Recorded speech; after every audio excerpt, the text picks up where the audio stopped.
saying is you don't accept the claim that's missing proof, then you label it. Exactly, it's an auto hoax. Wow, sports is scripted by the number code. What do I really don't? Let me turn on my auto. All right, we are live. It's 11:16 p.m., 5:30, 2024. Much later than usual, but I thought it was necessary. I was monitoring the news today and the responses to the guilty verdict versus God Emperor Trump, and we're now witnessing his apotheosis. The comparisons to Jesus are rampant, and the JFK stuff is off the charts, and we've been covering this stuff as it's developed. By the way, I just sent out live stream notifications, so you should see a flood of individuals floating in here any moment. Phones are open, and I double-checked the system tonight. No gremlins. We've had issues with the phones for the last few days, but if you check right now, they are open, and you can go ahead and call in if you have any sort of questions, comments, insights, or anything to add. And let's see here. Okay, there we go. Notifications have been sent. It's been a very tricky week here. I'm in the process of setting up the 24/7 streams again. A lot of people have been asking, and there's still a lot of IPS related music, interviews, and a lot of content going back years. And so I think it would make sense to bring that back and then go back through the years and choose segments of various topics that we've previously covered and revisit them in this way. So I look forward to making that happen. We have a lot of things to talk about today, but let's start with the JFK Trump thing, which is huge. Frank Murr says, I just watched Civil War, cameras, weapons, assassinated president. Horrible film, by the way, not even cohesive. Oh yeah, that wasn't even a movie. That was just a manifestation of Trump derangement syndrome. It was, if you saw the trailer, you saw the whole thing. It was just a pretty straightforward murder fantasy, and they've been killing Trump in fantasy, in fiction, for some time. I believe it was back in 2016. They did Julius Caesar in the Park, and it was obviously Trump. And the more I look at this, the more certain I am that we're examining the build-up to a major fake event. And we have to say this, it's going to be fake and staged. There's a lot of people who are calling this out as though they have inside knowledge, they have reason to believe, which sure, however, they're operating under false pretexts. They think it's going to be real. Laura Loomer says they're going to try to assassinate Donald Trump after they see tonight how much support he gets after his guilty verdict today. Goes on to say they want to throw him in Rikers jail. And there are some making quite a bit about the date that he'll be sentenced, which is 7/11, and we'll get into that. The real Kim Shady, who's a QAnoner, says tried, convicted, we all know what's next, hashtag just like Jesus, with a couple of popcorn emojis. Now, the popcorn emojis are popular among the noners who believe that these are instances where they see it's all just a movie and they have front row seats. And we rightfully claim this. We are reaching for popcorn, not ammo in this sense, but they're doing so under this notion that it's going to be real, staged, real. They don't really differentiate it. It's more like, I don't know, it's a doomsday thing, but they're comparing him to Jesus, just pointing that out. They're saying they know what comes next. But then there's more, because they've reinterpreted the word beast for Revelation 13 to mean spirit of life. So this particular Q prophet says, therefore, I'm not referring to the beast of Revelation as Satan, the Antichrist, but as animal or spirit of life. So that's a radical reinterpretation. But what's interesting is this is the same person who I had noted earlier has been making her own prediction for 8/4 being the date that Trump gets it. And I thought that's interesting, because you've got JL26, Jurassic Liars, talking about this event in one context, that this guy's basically the devil, Antichrist. And then you have the QAnon side where they're saying he's Christ. And I've called this out before that the QAnoners are literally ready to worship him. And this is quite biblical, which is one of their favorite things to say. It's gonna be biblical. Let me catch up on some comments here. Joined by Jungle Jim, Jennifer Reeves, Ears Up, Cub Star, JT, Dinah South, J Dig says, I remember the random 2 a.m., 3 a.m. Yes, yes. My schedule's gonna open up. I've had a number of roadblocks and obstacles, but we're clearing the paths out now. And the recent progress on the lawsuit is a big deal. That was delaying a lot of what I've been doing, but this legal work doesn't do itself, and I don't have the resources to outsource it, nor could I convince somebody to do it, even though I believe it's eminently winnable. But to me, it's just a matter of the, knowing where to. Um, I guess for me, this whole process has been very educational. I'll leave it at that for now. It's been like trial and error, but I think we actually got it this time. So we'll find out soon. Goldfinch has about 27 days to reply to the summons, and that's really the bottom line. Either it's a default judgment situation, or the court takes some kind of action to bring him in, depending on how fast I can escalate this from civil to criminal. And I think it would be nice if I could get him arrested at the same time as his daddy. So Trump's getting arrested. It'd be great if we can get Q tossed in. But he would be in for real. I mean, this isn't show business. This isn't PSYOP. This is a cyber criminal that we're talking about. Okay, something else too. NASA, the Boeing Starliner, is launching tomorrow. Well, in a couple days. We've been waiting for this. We've been waiting for this impending disaster, in my opinion, just based on how Boeing is seemingly cursed. Los Angeles, May 30th, the U.S. National Aeronautics and Space Administration. I thought it stood for Never a Straight Answer. Are targeting Saturday, June 1st, for the launch of the first crewed mission on the Starliner spacecraft.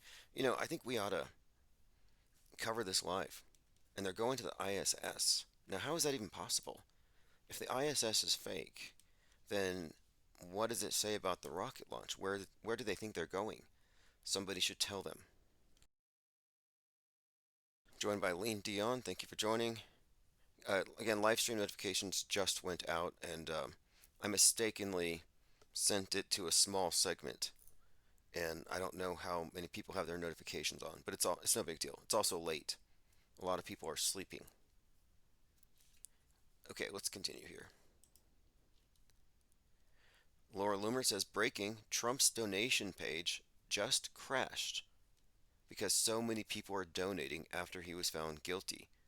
This is just orders of magnitude a grift than getting swatted for money and attention. This political persecution thing has never been played so well. That his followers are all in right now. It's all in. And yeah, they broke the website where he asks for donos. And I was already expecting this, but this is much bigger than his mugshot day. And I see images like this, AI generated, shirtless Trump strutting around the prison yard with tattoos. J Dig says, maybe it'll be another rung on Boeing's ruin if they crash into the ISS and bring them both down on Seattle. That's actually what I'm hoping for. Specifically that. But I don't know if they can do that unless. See, I think that Tom Cruise is a huge part of this. Like, he's got to go to space. They can't bring down the ISS. And they can't put him up on the Chinese space station if the ISS goes down. It just looks too fake. I think I've commented on this before that if you ordered the ISS, like, I want a space station, and you order it from Wish, that's what you're going to get. You're going to get what looks like, and the Chinese space station looks like, I don't know. It looks like somebody made it in their garage. It's very boxy. It's one of the least convincing sets I've seen. Okay, let's see. And look, I've talked about this before. I also like the idea here of the dragon. Elon Musk, the dragon, and then the dragon goofs up, knocks the ISS sideways, and then drags down 33% of the satellites. So all these satellites rain down from the sky. like a major disaster. And I thought that would be biblical, like Revelation about the dragon's tail dragging down a third of the angels. I mean, however this happens, the ISS disaster has been forecast. We've talked about this before. Not a coincidence that the movie ISS was released on January 19th, and there was not one loose hair. And I watched it for this very purpose. I said, look, we're going to compare the hair on the ISS in the movie to the quote real ISS quote. And sure enough, NASA was listening. They called Hollywood and they said, hey, no loose hairs in this movie. We don't want to make IPS's job easier for them. And they made sure that every single character had the hair tied back. So we weren't able to juxtapose the two because it would have given away one of the major clues to how hoaxy, laughably hoaxy it is. It's such a clown show. I call it a blooper reel, but it's really a clown show. It's a reality TV show pretending to be a space. It's like that 10-day hoax, Space Cadet. It was an actual TV show where they hoaxed people into thinking they were in orbit. And what they've done with the ISS is they've hoaxed the world into thinking they are in orbit. And it's been going on forever. They've turned us into space cadets. And the whole point of the movie was that these people were dupes, that they were space cadets, empty heads, um, dupes that were unaware, like Truman in the Truman Show, fools, in other words. And they cried when they found out it was a hoax, and the audience laughed. And I'm like, you know what? You're laughing at them, and then another layer up, the elite are laughing at you because the spaceship Earth is no different than the fake spaceship that this crew thought they were on. It's such a great example of how this thing works. They describe it as an immersive illusion.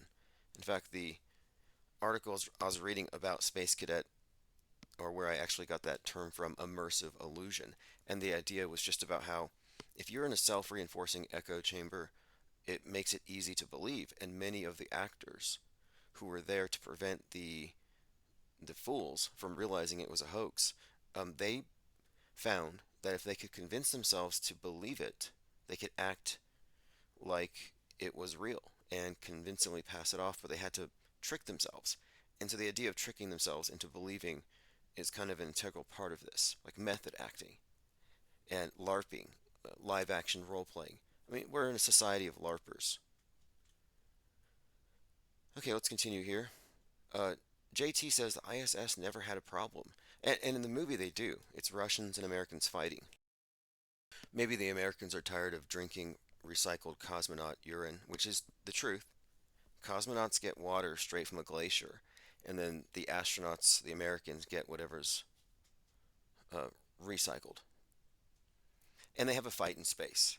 And again, no loose hairs, no hair got pulled. They really were, look, I think they were listening to us when they made this movie to make sure that they didn't give us any good talking points. In fact, they even dumbed down the way people float. Like you've all seen Gravity with Sandra Bullock. We know how they can show somebody floating through space convincingly. Well, in this movie, they made it clumsy. Like you could tell, oh, that actor's on a harness. Like you could tell. And I'm like, why are they making it obvious that they're faking zero G in a science fiction movie when we've already crossed that line years ago when it comes to faking space? Well, they dumbed down how the astronauts floated around so we couldn't draw a comparison to the ISS and say, hey, wait a minute here.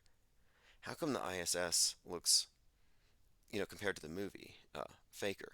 Why does real look faker than fake? You see, it's a conundrum, and it would be a paradigm shock for people to have this comparison made, so they were careful not to cross these lines.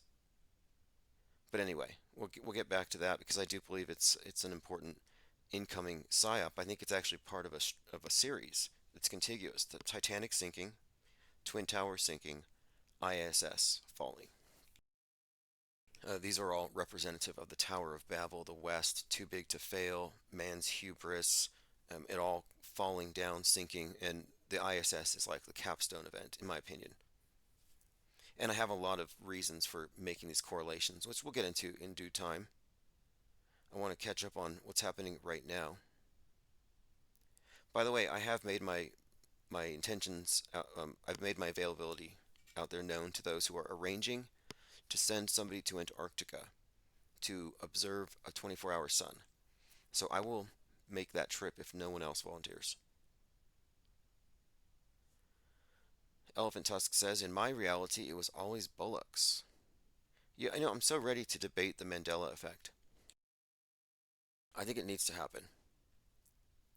And to me, it's not really a matter of being right or, debunking something that people really believe to be true for any other reason than we're all trying to arrive at truth. And if my mind was twisted into knots and I was made to believe something false, I would appreciate somebody offering some clarity. And I think that the Mandela Effect documentary that we've been developing needs to happen because people need to understand how their minds can get tied into knots. It's not about being told, hey, this is true, this isn't true. It's about here's how you can be convinced to accept a false premise. So it's a very sneaky trick. And I think when you unravel that, when you unravel the Mandela effect, you can unravel the mass media when it uses the same types of logical fallacies and various other contrivances when it comes to getting somebody to accept something as real without evidence. Okay, let's continue here, going through comments. Joined by Mick J. Dub Power. Thank you for joining. Yeah, it's a late night again. I just held off today until we can get most of the news out of the way, just see if there's any big developments. So, a couple of things. This was found by Violet. Trump found guilty of 34 counts of falsifying business records, and we all know 34 is the new 33. 33 was too conspicuous. We were calling it out too often, and so now whenever I called this out in 2021. Quarantine the 33-year-olds, and we'll have a year of peace. They wouldn't listen, and on the 6th, a 33-year-old, the QAnon shaman, almost killed democracy. Like we consistently see these patterns and we notice it, we call it out. How many rounds did Frank James fire into the subway? And on and on. The CEO of Boeing, I think, just got a $33 million separation pay check, and I'm like, wait, we're calling it out so often that now on some of these more blatant ones, they're just moving it up one. So 34 is the new 33. But anyway, here's what was noted. The jury sent a note that 4:20 p.m. At 4:20 p.m., they sent their note to the court asking for half an hour to fill out the forms. So in other words, 4:20 was just noted here, and we've been talking about the significance of 42 as it relates to Trump, which we'll continue to get into. But more of this. Tucker Carlson says, import the third world, become the third world. That's what we just saw. This won't stop Trump. He'll win the election if he's not killed. Okay, well, if he's not killed, right. More of that. Then we have, I haven't watched it, but Don Jr. uploaded a 17-second TikTok, and he tells the camera, stay tuned, it's going to be a doozy. Now, I haven't watched it yet, but the fact that it's 17 seconds cannot be a coincidence. Don Jr. is very well known for using QAnon dog whistles. He did this on January 6th at the Ellipse, where he said something with 17. I noted it at the time, but just pointing it out that these individuals are all part of this psyop of dog whistling to their extremist base, the fanatics who worship Trump. But anyway, let me play this clip. This is Don Jr. President, we're cranking out a couple mean tweets at the courthouse. Why don't you read that last one, because I think it's pretty Well, epic. I think I'm going to put it out instead of reading it, but I know my son's doing very well on social media. I'm proud of him. Stay tuned. It'll be a doozy. All right, stay tuned. It'll be a doozy. It wasn't as cringe or awkward as the Daily Beast suggested. I mean, they have Trump derangement syndrome, I have to say. They're ripping on Trump because he's got Lay's potato chips and M&Ms. Okay, continuing, going through here. Drudge Report gloatingly. Oh, look, Judgment Day. Again, Judgment Day is a connection that we've been talking about. It has to do with Terminator 2. So last night we were talking about T2, the symbol of Saturn, uh, Judgment Day, Second Coming, and all these related symbols that have been following Trump. They've been building up, and of course, James Cameron, of course, can't be separate from 9/11 because he did the Titanic, which has 9/11 predictive programming, as does the Terminator movie. And on 9/11, he was at the site of the sunken Titanic, which again has the same meaning as the sunken Twin Towers. So it's highly significant. He was in the Challenger capsule. So the Challenger that shuts down or sinks the Titanic. This is kind of the symbol that's been building up. So Trump is a bad dawn in the abyss. He is the Apollyon, and his Apollo worship is pretty well established, but the Apollyon stuff is very significant. And then of course you have the the translation to exterminator, which is where Terminator comes from. All this is very significant. Recently, I mentioned the Ground Zero 9/11 videos that show the Terminator, Arnie, Arnold Schwarzenegger's face looking over Ground Zero, looking over 9/11. It's very deep when you get into the meta script and how they code these stories, but they encode all this meaning into it intentionally. We've discussed this stuff ad nauseum, but I'm just pointing out here Judgment Day. Guilty, guilty, guilty, guilty, and scrolling down, guilty, guilty, guilty, guilty, 17 rows of guilty, guilty. So, Drudge Report gloating over this. Impressive. All right, continuing here. Three up, three down says Elizabeth Christ. We need to look into her more. Oh, yeah, yeah, her death day 6666. Very interesting. And Trump is also represented in the character of Damien Thorn. DT, Donald Trump, Damien Thorn. Damien Thorn from The Omen. Lots of Trump stuff there. I'm seeing some interesting comments that I don't care to read, but I appreciate them nonetheless. Live updates, Trump guilty on all counts in hush money case. Now, the breadcrumbs here for the QAnoners is that the storm is coming, Q drop 55, and then we're making all these connections that, go back years, but here Stormy Daniels is the basis for this. I mean, how ridiculous. This guy attempted a coup, and he's going to jail over hush money over a porn star, which is an absurd story in itself. It's not like any of his voters would have cared. Okay, looks like bots have overtaken the chat. Hopefully you can regain control here. Okay, prepare bombshell claim. Raw story. There are predictions. Apparently, someone has tape from The Apprentice of Trump using racial slurs, which they're preparing to drop. And the concern here isn't that it's simply offensive. The concern is that it's not going to affect his popularity, but it's going to greenlight the use of ethnic slurs. Trump on tape using the N-word will only make him more popular with his base, replied ex-user Darren Kaplan. Prepare for that word along with every other ethnic slur to return to common usage, as white Americans refuse to be censored by the woke mob. Okay, again, it's about to drop. Trump is about to drop an N-bomb on the world. We'll hear about this soon. And they're probably right. Nobody's going to care. Okay, continuing here.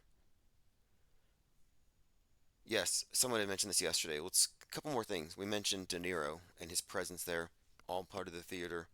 His significance here is simply that he was in the Joker movie and he gets shot. And the Joker movie is based on Taxi Driver. Taxi Driver inspired John Hinckley to shoot Reagan. So you see the connections. De Niro hates Trump. De Niro is gonna shoot somebody. The movie inspires a would-be assassin who has JFK's birthday a couple days ago, 5/29. And so the Joker Batman connection here has already been established. But now we have the De Niro being brought into it as Trump's antagonist, representing, of course, himself as the Travis Bickle psycho. very interesting connection, not a coincidence. And this is again against the backdrop of endless celebrities and alt-right personalities suggesting that Trump's about to be JFK'd. I think Cernovich is in on it too. We'll get to this. Is he still wearing a mask? I mean, he was one of the first ones to adopt it. Anyway, De Niro did play as the young Don Corleone in Godfather Part 2. So there's that a bad Don script as well. And he said that Trump would destroy government. And someone had connected this to the destroyer, Oppenheimer, the destroyer of worlds. And the destroyer is another name of Apollyon, the destroyer in the abyss, a bad Don. Again, a bad Don, a baddin. It's a bad pun. I didn't write it, but this is their metascript. They will use these words that have multiple meanings, anagrams, ambigrams, any way that they can convey these messages, as Aleister Crowley wrote. Backmasking is a thing. De Niro had two dudes from J6 with him. We saw that. And yeah, and this is from Do You Think? In a Taxi Driver, he was going to shoot someone being elected.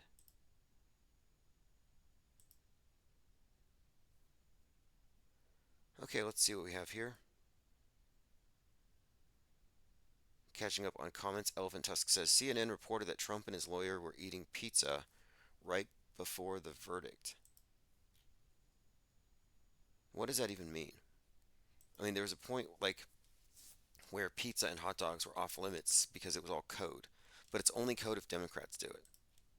If Democrats eat pizza, it's code for eating children.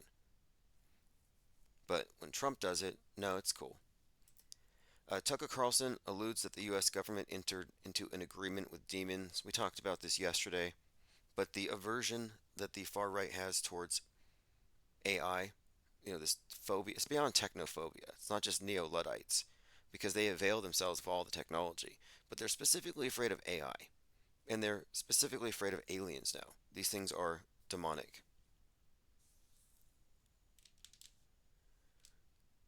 Okay, somebody says too many mods spoil the broth. Is there somebody that needs to lose their wrench? Hit me up. If they don't auto hoax, they can show themselves the GTFO. Not a problem. Leo Frigg says, didn't Tucker say he doesn't know anything about flat Earth, but somehow knows a lot about super secret spiritual demon aliens? Yeah, and he won't tell us what he knows. The world's not ready for it. Like, why is he still gatekeeping? He's taken upon himself to be a gatekeeper on this specific topic. He said, I can't even tell my wife about it. It's like, you're our guy. You were with the establishment. Now you're one of us. You're not a fake populist because you're talking about aliens, but you're still going to hold back. John Francis says, I've been here for 3 years. I am no troll. No, you've earned your wrench. You're not a troll.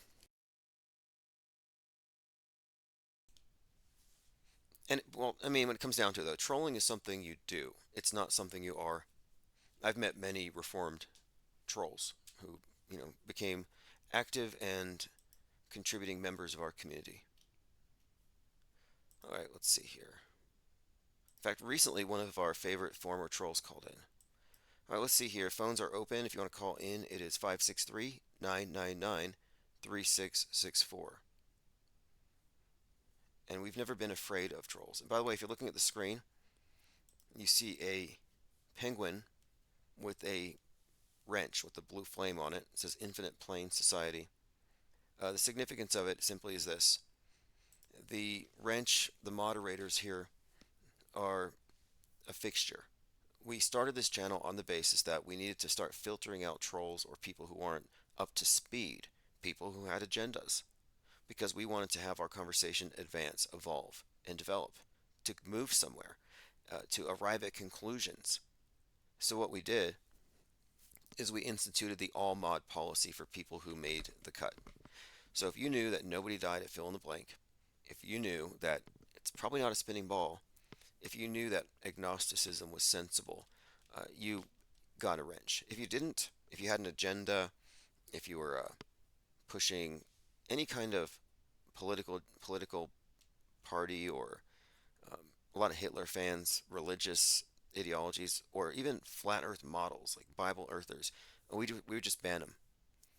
And what happened is we kind of filtered out unproductive talk.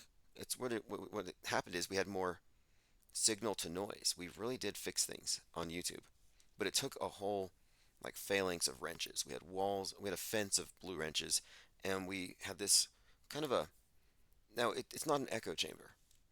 It's a think tank. There's a difference because we're always receptive to new information. We're not closing ourselves off from new information. But we just insisted on, a higher caliber of truther, you could say.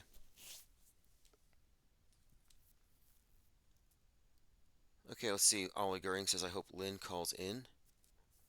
Oh, sure. I mean, a lot of people are probably listening right now who need to hear about some stuff about the state of the world from her perspective, and I'd be willing to debate on any of these points we disagree on. I mean, Lynn and I agree on a lot of things, but I think one of the fundamental things we don't agree upon or is the emphasis that I place on the fakery.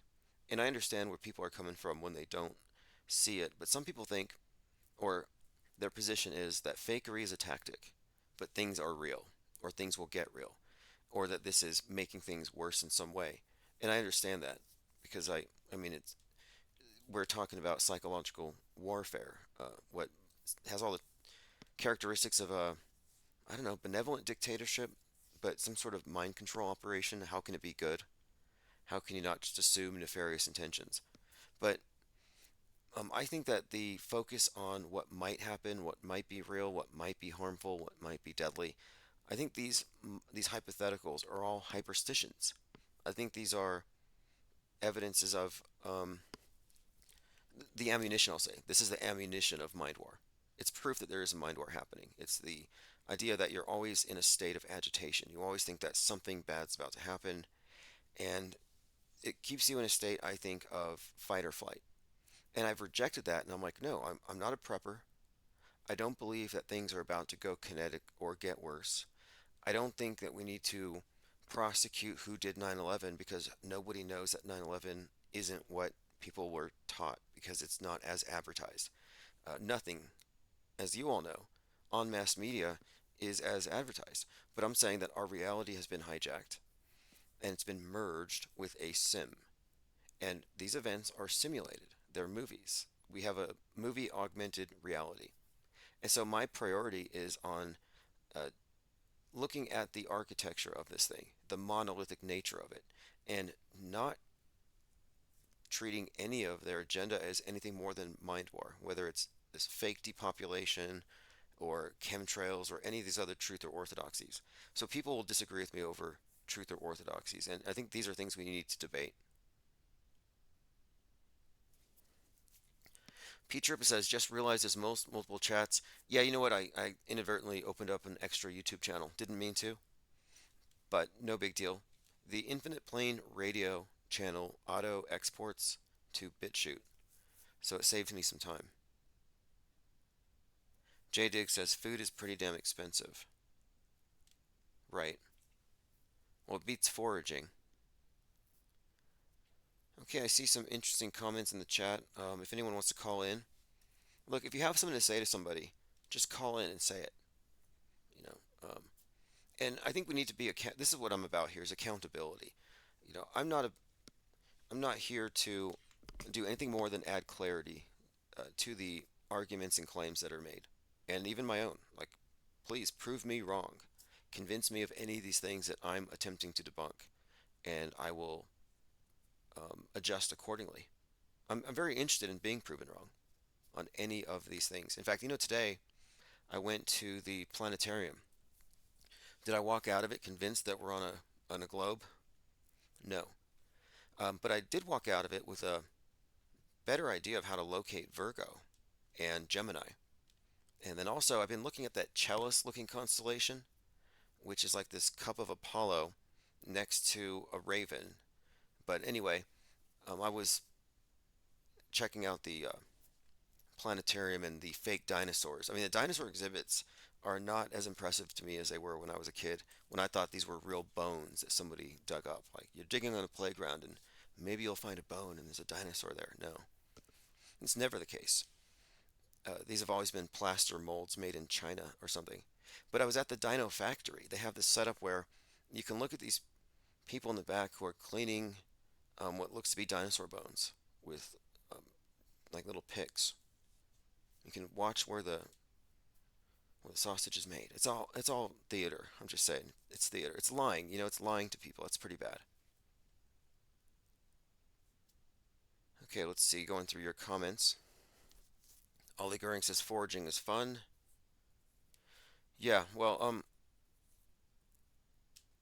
yeah. On this topic here, someone keeps talking about cheese puffs. I don't know where we're going with this. I think we kind of went off the rails. Let's get back to talking about Donald Trump's reality TV show. That's really what this has become. He's hijacked the media. And who knows how much money? He made, what, 5 million off his mugshot? How much is he going to make off this? And how far can you stretch this comparison to Jesus? Did Jesus rake in millions of dollars? There's a pattern here, and it's the media being played. I think Ann Coulter recently just posted something that they just handed him the victory. And absolutely. Lean Dion posted this. The site crashed. Too many MAGAs. Biden team takes aim at Trump after guilty verdict. Takes aim. Again, takes aim is another example. We're noticing this stuff. Laura Loomer's pretty blunt. They're gonna try to assassinate Donald Trump after they see tonight how much support he gets after his guilty verdict. And a lot of people are donating, I believe, $34.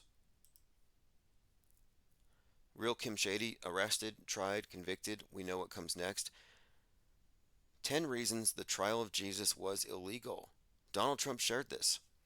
He said, they only brought this fake, corrupt, and disgraceful charge against me because I stand with the American people, and they know that I cannot get a fair trial in New York. And then here's an article by Harold Rhodes that says, the trial of Jesus was illegal in many ways. He was fraudulently convicted. Here are 10 reasons Jesus' arrest, trials, and convictions were illegal. So again, blatant comparison.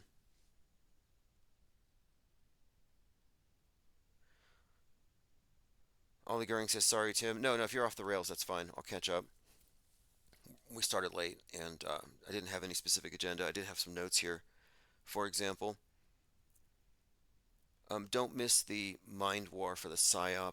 Okay, so there's this tendency for people to look at these rabbit trails that never lead anywhere, or seemingly don't, and suggest, well, maybe there's no point to noticing this stuff. Maybe it doesn't mean anything. And I think what I wanted to point out, and we talked about this in our chat, is that it's not really about the rabbit trails and the hyperstitions they create, because a lot of these things are part of, I think, active measures. These are part of what we do refer to here as the sea of irrelevance. But yeah, there are many things that are distractions. But I think we can't lose sight of the fact that they are trying to distract you, that they are leading people, that there is an active and ongoing effort to control minds. That's what we're pointing out. The monolithic nature of this mind control apparatus that merges uh, government, media, entertainment, all into this immersive illusion that we call the world stage here, but this consensus agreed upon version of things. And the fact that we're able to see evidences of pre-scripting, planning, news bending, that's the main thing to focus on. Like the architecture of it, the fact that it's a magic show. We don't have to worry about every little trick, but rather focus on the fact it's a magic show and not lose sight of that. So let me go through something here. I had some notes on my Discord server. The long and short of it is that when I say media is not what people think, it's not just the news, it's the entertainment. And we do have to pay attention specifically to the symbolism and the nuance, because we're seeing the bones of this creature. We're seeing the architecture again, and It's monolithic. I use that word for a reason. They got the world to agree to a monolithic vision. That's what the space program is largely about. A space is just metaphor for inner space, your mind, your worldview control, and they got it. So it's nearly impossible to overstate the significance of the fact that they have, in fact, hijacked and created a hive mind. In a sense, they've hijacked the worldview. They have become the arbiters of reality for billions. I mean, it's a remarkable thing. It's a great accomplishment. I think it is the Tower of Babel in many ways. The Tower of Babel is the mass agreed upon collective illusion to sight leave the world behind, but as Napoleon said, history is lies agreed upon. Well, I think you could say the same of media. Media is lies agreed upon. Ollie Goering says, the verdict feels sort of anticlimactic. Am I the only one that feels that way? Not very exciting. Well, I once said that we're not paranoid conspiracy theorists, but we're jaded media critics. If you were still a conspiracy theorist, like a QAnoner, a full-blown QAnoner MAGA, this would not be anticlimactic. You would be raging at the system, but you'd be happy that you have proof that he's being persecuted. Like you would be completely invigorated right now. But you're not, because you're a jaded media critic. You're no longer a triggerable, paranoid conspiracy theorist. So that's actually a good place to be. Peace of mind. It's kind of, and I don't think it's boring, but in a way, it's kind of academic ivory tower. That's why we're not activists. We're not running for the hills. And this makes people mad. You see, the truthers get mad because normies can't wake up, but they also get mad at us because we're awake, but we're not agitated. And that's because, again, we're not truthers. We went further than that. Okay, let's see what else I have here. One other point in my notes here, because we're talking about rabbit trails and all these unsolvables and the thing. We have to keep in mind that we're learning and we're expanding our understanding. Last year, I didn't know how to explain the way that people with gematria calculators were able to consistently prove themselves right, to where they could make huge livings off of it on Patreon. And I have no misgivings for that. I mean, if you can sell Mandela effects, by all means, capitalism can be a good thing, I guess. If you can sell sports predictions based on gematria, go for it. But, last year, I was unaware of how these things worked. And then as we got closer to the Super Bowl, I became sort of annoyed at these people who were making false predictions. And it really reached a crescendo with the eclipse on 4/8. I was like, if they don't demonstrate some kind of prophetic ability beyond just making themselves look right, then there's got to be some kind of a scam here. Turns out it's called the Texas sharpshooter fallacy. And so you can reverse engineer a lot of these scams, a lot of these grifts. So I think it's worth noting that as we proceed, I think we are improving our methodologies here. We're becoming more savvy of the various tricks. And it's not just truthers that may use tricks to make their points or to make their claims. The mass media uses the same tricks. That's why these are worth pointing out. When I say this is mind war inoculation, well, the mind war is not just coming from mainstream, it's coming from alt. In fact, I think the alt gives you heavier dosages. That's why they become paranoid. Lean Dion says lots of MAGAs think that Dems getting Trump out of the way to start World War III with more weapons to Ukraine must be a tortured life, mentally believing it all. Sure, stress, not to mention, I suppose, the alienation you get for taking an extremist view, which does have ramifications. Being alienated, becoming lonely. Loneliness is a very, I think it's kind of one of these things that you can add in with psychosomatics and the nocebo effect and stress itself. All these things can only make life worse. And that's why I'm making the point about peace of mind, about leaning towards becoming jaded rather than paranoid. Because the original concept of skepticism, as defined by Piro, was suspension of judgment, and that Suspending judgment on what you can't prove until you get more evidence will leave you believing less, more sure of what you know, but without baggage.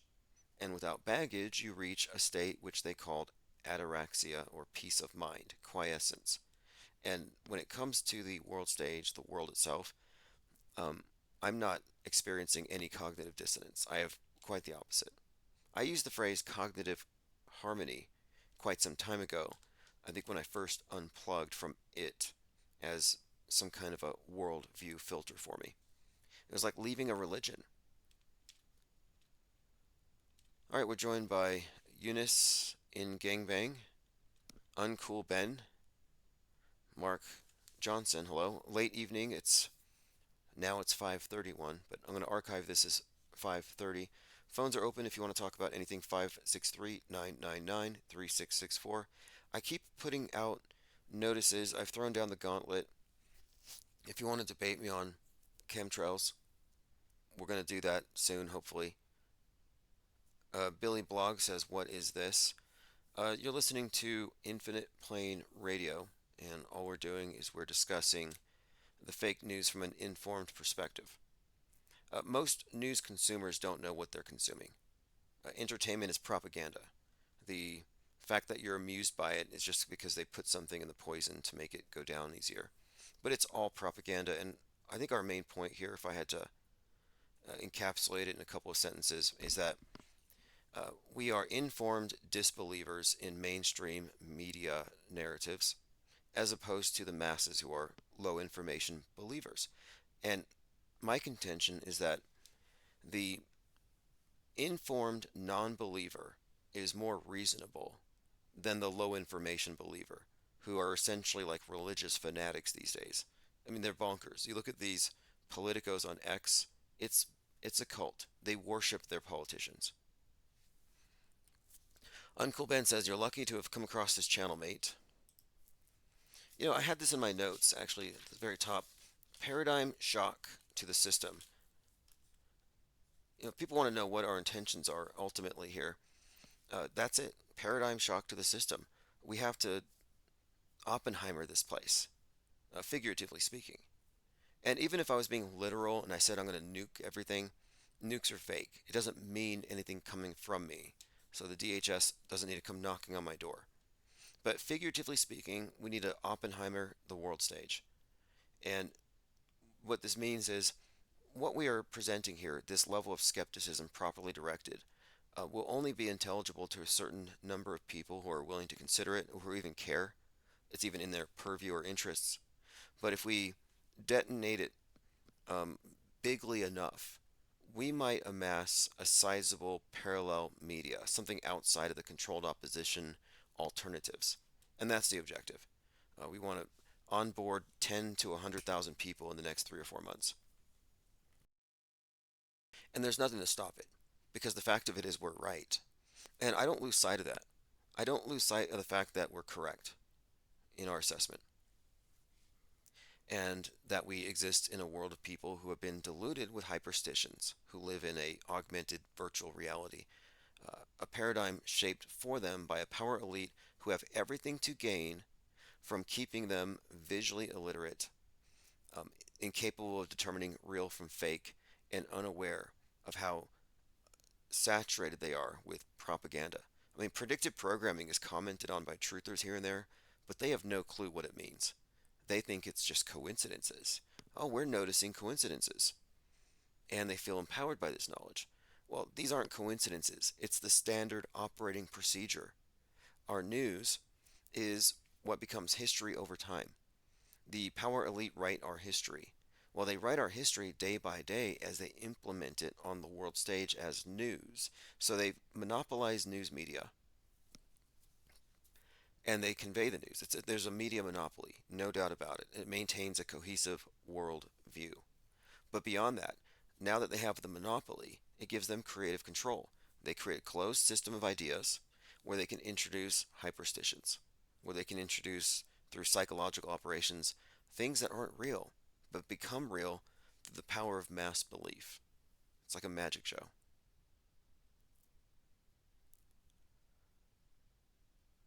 Okay. Okay, going through some comments here.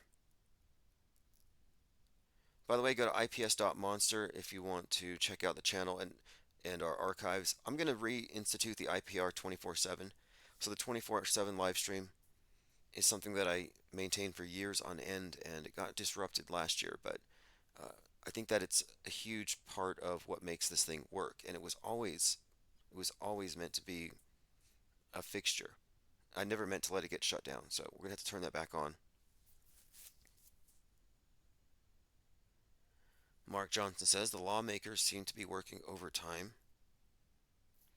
Well, when it comes to this, politics, and this is a great year to do what we're doing. What we're doing here is we are diverging. I'm not here to regurgitate mainstream news or combat alternative media at all. We're splintering off.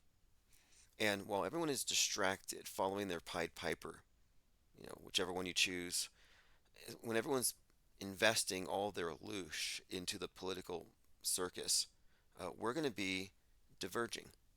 We're going to be driving the wedge deeper, create this schism, breaking off a sizable chunk of Trutherville and amassing the base of what will be considered what I call the parallel media. And this is the time to do it.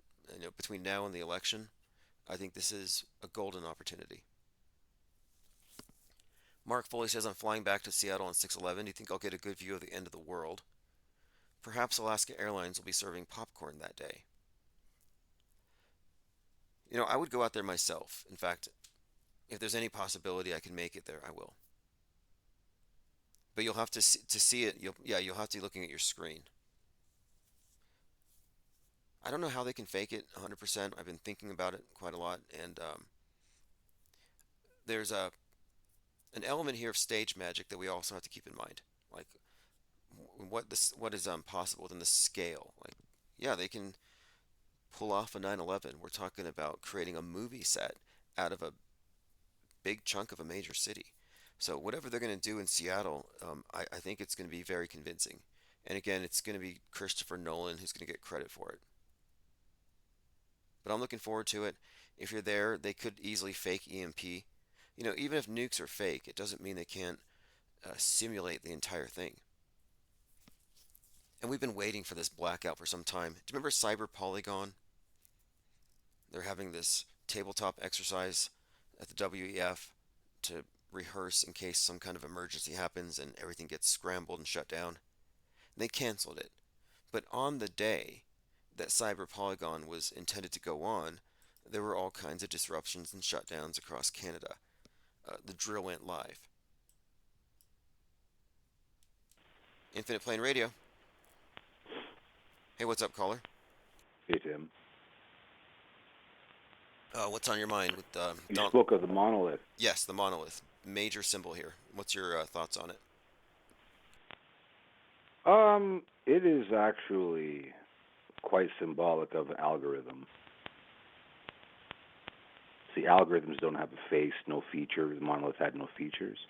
And a little known fact about, or a little discussed fact, is that the ratio, its proportions, were 1/4/9, which was an encoding of the squares of the first three natural numbers. That's an algorithm. Okay, I didn't know that. I mean, I had heard somewhere that Well, it's very important because AI is governed entirely by algorithms. Well, if you remember, the 2001 Space Odyssey had the HEL 9000 to symbolize AI, and then it's all about the monolith. There it is. And then some have suggested that the monolith represents the movie screen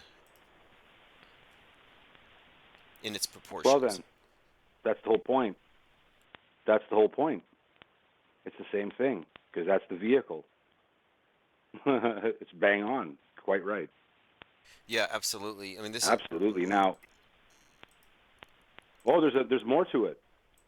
You see, the very word monolith, mono is one, right? Do you remember what happened in 2010, the sequel? No, would you inform me on this, because I haven't watched it yet. I'm putting that down in my notes. What happened Very in the important. sequel? Ready? It's very important. Jupiter ended up going, what was it called? It achieved the the Chandrasekhar limit, and that's the mass that's required for a celestial body to become a black hole or to collapse on itself. It's basically ready, and it was accomplished by countless numbers of monoliths that all accreted around Jupiter and ended up plunging into it. Almost like that comet Shoemaker-Levy striking. Do you remember that in the news a long time ago? Shoemaker-Levy plunged into Jupiter. Oh, that's right. Okay. So this And is. there was mass speculation on what all the added mass was going to do, and it played exactly on that idea of Jupiter's mass going critical and causing this implosion event where a second star was born. That's what resulted from it. Fascinating. Which has got a parallel. Yeah, it's got a parallel in the first, because what happened was David Bowman became a star child, and then in the sequel here, the star is born. Gotcha. It's like double. Yeah, so it's and you got to remember that Kubrick, with eyes wide shut, you know what he's talking about? He's talking about lucid hypnosis. Ooh, interesting. Okay, I've been saying that the Eyes Wide Shut references your subconscious mind that doesn't speak, doesn't have an ego, a voice, but it's just always receptive, like eyes are, to all of the programming, and thus the masks. Yeah, that's the virtual retina. That's the virtual retina. The screen, the monolith, right there. The monolith is a external projection of an internal reality of our perception. It's exactly right. You know, interestingly, the phone is a monolith. You got your iPhone, and the camera lens, which is Siri. You're seeing the universality of it. You've just seen them all. You've just seen the monolith go poly monolith. Well, Siri backwards is iris. So you got the retina, the iris, eye, and iPhone. But it's an inescapable self-referential loop. Now, you mentioned the word monolith, so I refer to this thing, the world media construct, the one world religion, a one world view, as the new monotheism, and thus the monolith is such an important symbol. Well, that was the whole space. That's what the whole Apollo mission was about. One world view. Yeah, exactly, precisely. And Kubrick. Yep. And Kubrick shot that film. It was 2001 by day, hoaxed landing by night. Same set pieces. Yes. Oh, and there are fascinating connections. I got this article by this website called Chartword, and he makes these great comparisons, and he shows you've got the black monolith on the moon with this. It looks like an excavation site, and it looks exactly like Ground Zero, where overlooking Ground Zero is the Monolith Hilton Hotel. So you quite literally have a. That is 100%. 100%. Yep. That is a 100% bang-on correlation to every detail. Yeah. Yep. That's the mimetic. That's the mimetic equivalent. And then it gets more. You look at the Hilton logo. The Hilton logo. Speaking of mimetic, it's an H with this swirl on it, but it looks like twin towers with the flight patterns of the two planes going into it. Yes. Absolutely, because repetition is key in all propaganda, right? It doesn't matter what form the communication takes place in.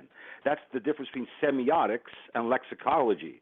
See, lexicology is what AI is based on. It's all about word association frequency and the context in which words are used. But semiotics is about the kernel of meaning in any communication, words, and even the realm beyond words, symbols, and everything else, right? So that's semiotics. Okay. The meaning, the kernel of meaning, right? Semiotics is vital for understanding, and AI has no concept of semiotics. Well, it's a lexicological construct. That's what the algorithm is. Well, what they have done with this... Very important distinction. Well, the monolith symbol has really stood out to me because 2001 to me looks like merging, two into one, symbolized also by the eclipse, sun and moon. So I take, in a Jungian sense, the moon is the subconscious, the sun is the conscious mind, the merging of the two, shining light in the darkness of the subconscious, this alchemical concept. But I think in a more literal sense, it represents the merging of our dream world, i.e. the movies, with reality, the news. Yes. Two into one. And 9/11 was a perfect that's example. The vehicle. Yes. Because that's the vehicle to apotheosis. That's the proposed vehicle to apotheosis. We achieve godhood the moment we take David Bowman's journey. Merging with the monolith, becoming That's one the with the pitch. hive. Yep, and we've all merged. We're merging with our That's the iPhones. pitch. I think we are living in. That's the pitch, and that's the pitch black. Okay, the space odyssey, the journey into the space age. I think we're in the space age, and I think space is, of course, a metaphor for the inner space they control, and we're in the age where they control our minds. Like this is the space age. They've merged us with a false Yeah, paradigm. it's the cosmic reflection, microcosm, macrocosm. It's the cosmic reflection, yes. You know, And it might fascinatingly. interest you to know, okay, maybe I should Go ahead. Go ahead. go on. Oh, I was gonna say you mentioned David Well, Bowman, I just figured that. and I was gonna say David Bowman has a corresponding character in the entertainment world with David Bowie, and David Bowie, the space oddity, and his whole musical career. That's no accident. He has a That's parallel no with him. accident. Not at all. I think that he's an archetype they put out there of a space person coming down to Earth to give us. It's not an accident, as you say. Yeah, that's mass dissemination with pop culture. There's no better way to do it. And with rock and roll music, because that music is trance-inducing, right? Yeah, Colored lights. the trance. It's all by design. There's no mistake about it, man. There's no mistake about it, Tim. Listen, you're all over this, and I'll tell you the reason why you're all over it is because you refuse, you won't allow yourself to fall for a logical fallacy. That's your ultimate. That's your method. You are not going to plunge yourself into a logical fallacy, because if we commit one from the get-go, every subsequent deduction is going to be flawed, right? Precisely. And my contention here is that the mass media puts everyone into a subjective world of beliefs. So you have belief systems versus belief systems, and I want to opt out of being a believer. In the age of information, we should be able to know what is knowable and then know what we.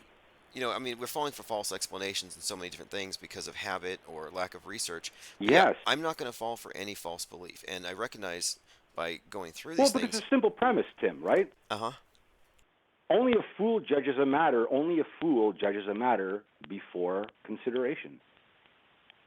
That's all that is, right? Because that's what you're talking about. It's the same thing. The principle is identical, right? You don't just accept it, for what it is without examining it. Because a fool's going to make a decision one of two ways, and that's the technique of infamy that Ezra Pound speaks of in Culture, in his work Culture. It's the technique of infamy is to invent two lies at once and have people argue heatedly over which one is true. Ooh, that's great. Because And there you go, right? I used to think that the political horseshoe was a cliche, just a theory, but now I think they actually designed the world stage with the political horseshoe. It's methodology. Yep. It's pure methodology. So you're fighting Pure mainstream methodology. Now, and alt, and it's like neither side is speaking from a place of objectivity. They both accept certain parameters that we're constantly challenging. So my whole point has been whether you're alt media or mainstream, you're still in this box. You're still in the programmed category. And I want to step into the deprogrammed. Yeah. Yeah, now let me tell you why The Matrix was so popular, because, and we're going to use reductio ad absurdum to illustrate the point here. There is no spoon. From that, it stands to reason then there are no real objects. And then it further stands to reason that there is no totalitarian boot stomping on your gullible neck. And then from there, it's the other boot's not stomping on your private parts either. See, that all goes, right? Everyone's staring at their navels in their own private cul-de-sac of meaning, and then what really is common to everybody gets trampled. Yeah, absolutely. That's the Yeah, it's incredible. In fact, I'm coincidentally, I just found this book, and it just parallels everything I talk about, called "In the Country of the Blind," and it's about this secret society that mastered the art of manipulating history and guiding the course of human destiny, and someone finds out about it. But the whole point of it is they wanted to engineer humanity into a new species, a techno peasant species, where they're so immersed in memes and meaningless memes in particular that they never realize that they're being guided by a small cabal. And I'm like, that's pretty fascinating because Yeah, the ones that really play the memes, the ones who have basically controlling the narrative is basically controlling the meme availability. That's all it is. Meme control. Meme control becomes mind control. 100%. And I made this correlation Very before simple. that the concept of mind virus was only recently popularized. I mean, it was made exceptionally popular recently by Musk. But the mind virus concept is how they finally defined the thought crime. And now they're working through doing the cyberspace equivalent of a quarantine and like basically they want us to mask our minds. They're treating mind viruses as a real thing. But interestingly, I think they were able to convince us on the idea that certain ideas themselves are transmissible through years of conditioning. But the person who coined or who wrote the book Virus of the Mind, Richard Brody, designed Microsoft Word. So I'm like, Microsoft Word, Virus of the Mind, and then you got Bill Gates and Microsoft, and you can see how they use this thing as a model to sell us on this other thing. So we've been sold on this new paradigm, which is going to allow them to censor our realities for our own good with our permission. Okay, you said Microsoft Word. Let me ask you something. Here's a brow-raising question. What makes anyone so certain that from the moment they designed Word that the intention wasn't first and foremost a real convenient way of being able to capture everybody's keystrokes, typing all their private thoughts? You know, you say that as a Keystroke hypothetical, capture. but keyloggers are what, as old as keyboard? I mean, those things aren't Well new. known, Uh huh. very well known, right? Well, okay, you know what? I think in all fairness, I better let you know a little. I don't want to call it a secret. I'm just going to tell you flat out about myself. You mind if I tell you a bit about myself? Yeah, please do.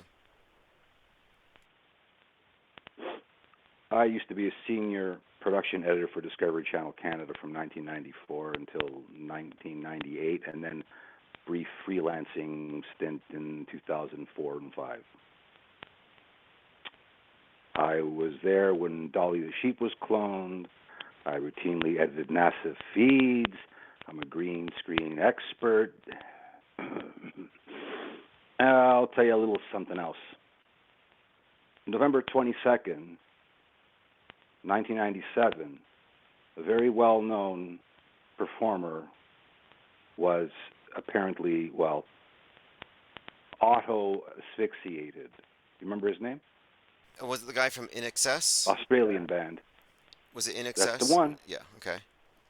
Okay. That's the one, 11/22. Tim. That's the one. Well, yeah, well, I'll tell you. I had, on that same night, I had a horrible encounter with, well, let's just say an unsavory agent who decided that I was going to become a problem for their ventures. Okay, let me put it another way. You can kind of consider me a Michael Hutchins or a JFK that managed to get away. Okay. Okay. Okay. Interesting. Are you interested? Yeah, definitely. Yeah, because I can blow the whole the whole CERN thing. I can tell you the entire CERN thing. You want to know what it's about? Yeah, please, because that's what we're about. You know, we want to open source the. Yeah. Well, I'm gonna tell you exactly what it's about. Listen.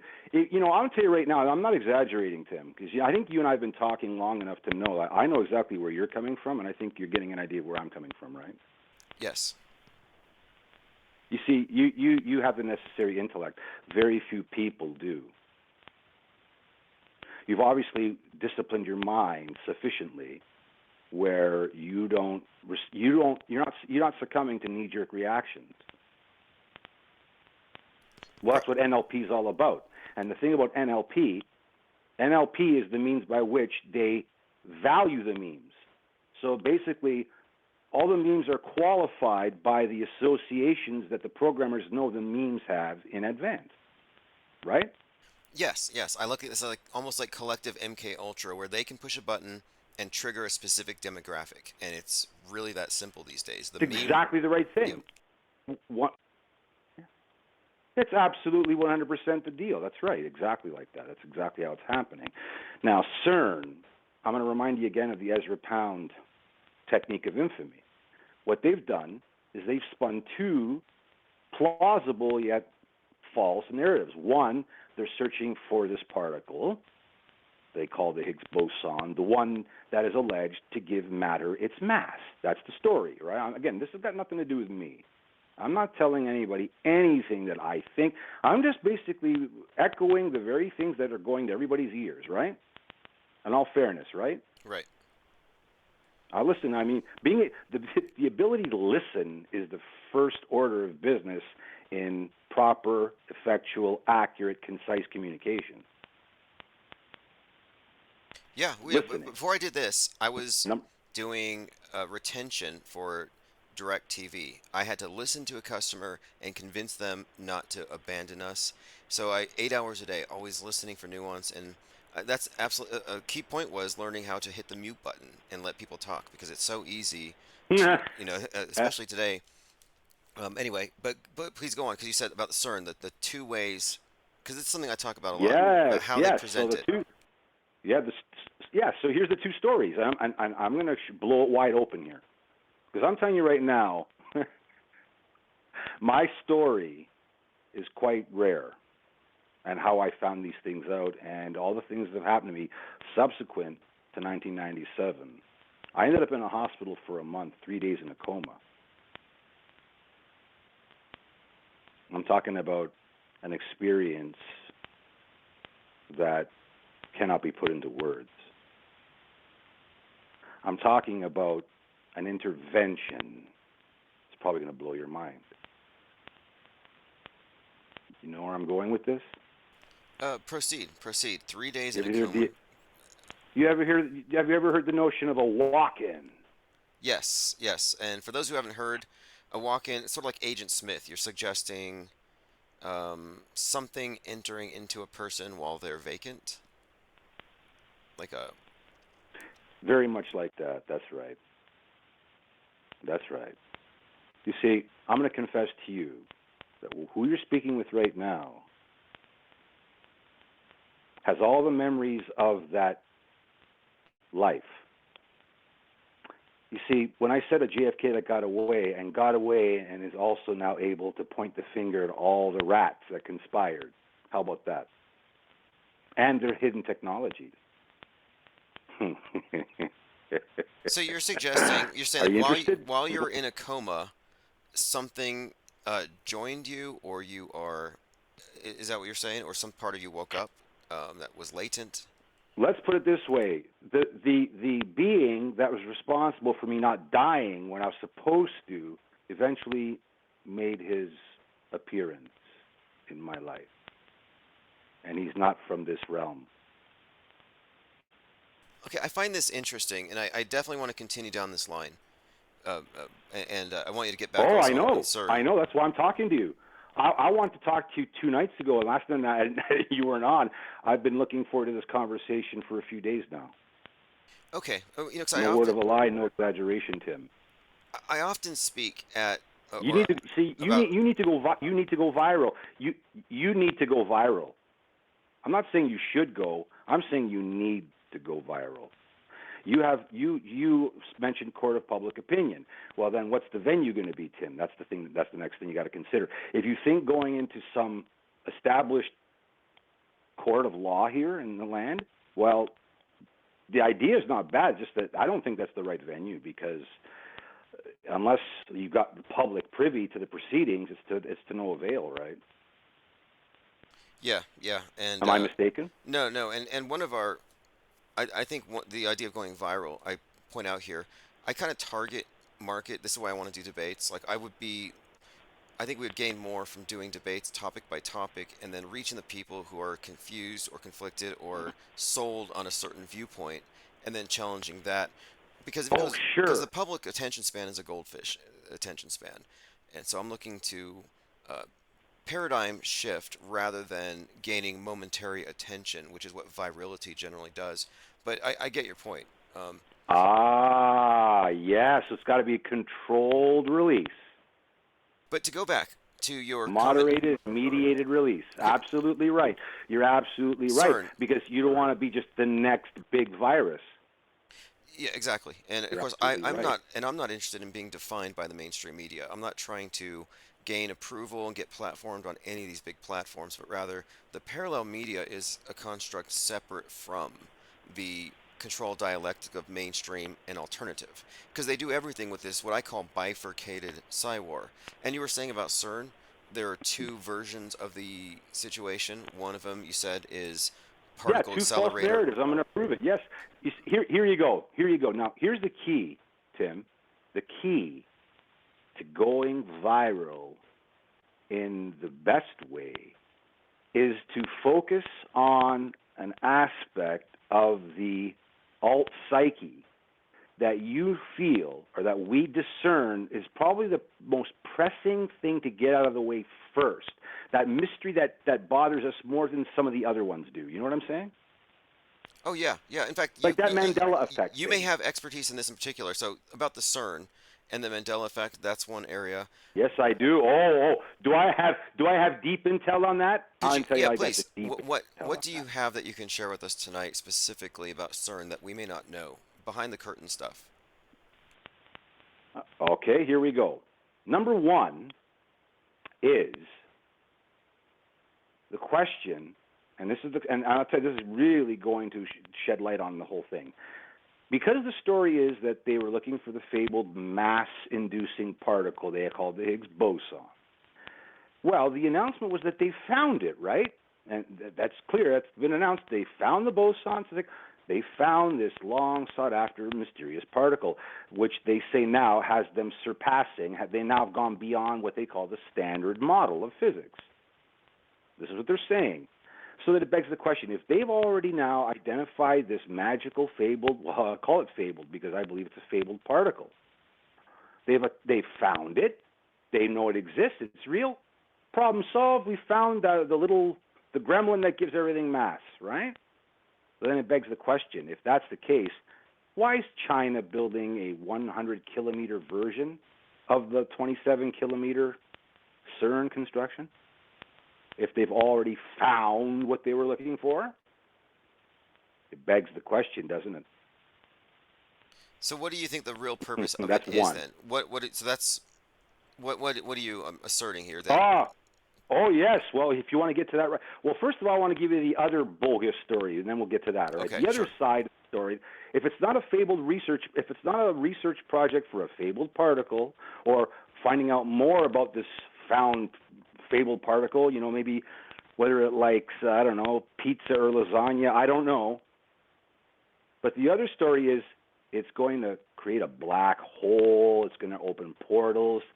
Well, again, that's all speculative stuff. And not only that, let me tell you something about black holes. And that brings me to a figure by the name of Walter Wagner. Are you familiar with the name of Walter Wagner? No. Who is Walter Wagner? Okay, in a nutshell, Walter Wagner is this alleged nuclear physicist who tried to have a court injunction filed in the U.S. against CERN's operation. And I can't remember the year, but this is many years ago. This actually was happening before they fired it up for the first time. But he was the guy that made this idea of it generating a black hole dismissible because they said he had no evidence, in which case he doesn't have no evidence. And not only that, it flies in the face of everything we've been taught about what makes the black hole, namely reaching the Chandrasekhar limit for mass. So if the story is that to make a black hole, you need a massive star, that's going to collapse on itself and become the black hole, what makes people think that slamming protons in a 27-kilometer ring is going to achieve black hole Chandrasekhar limit mass? It's stupid now, isn't it? There Yeah, you go. yeah. But now, I would having still. said that, Okay, and I had a commenter has a question for you. They were curious about something here. They oh said, please do. I'll field any question. okay, let's do this one. He said, what did the caller do with the Discovery Channel regarding NASA fakery? Oh, I was there when they first shuttle united with the space station, the very first docking. I was there for that live, and Any opinion on the Chad, Challenger? you're gonna laugh.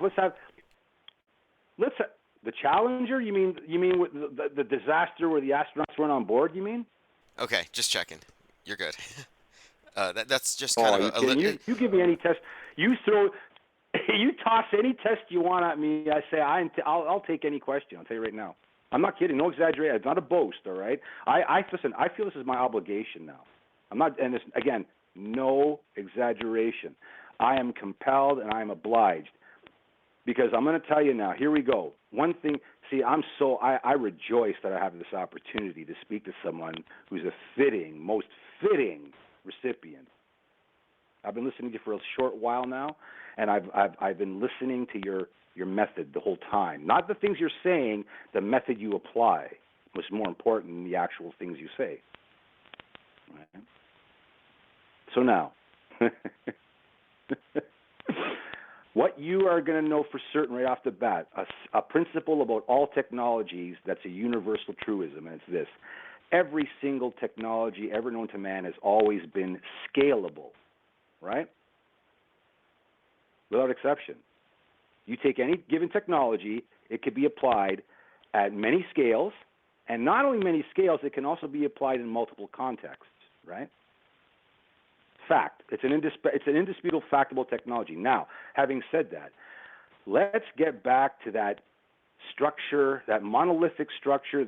You were born in the age of the flat screen, right, Tim? You look to be, I guess, I don't know, late 20s, 30-ish maybe? Wait, but sure. I want to stick to this though. We're talking about the space shuttle.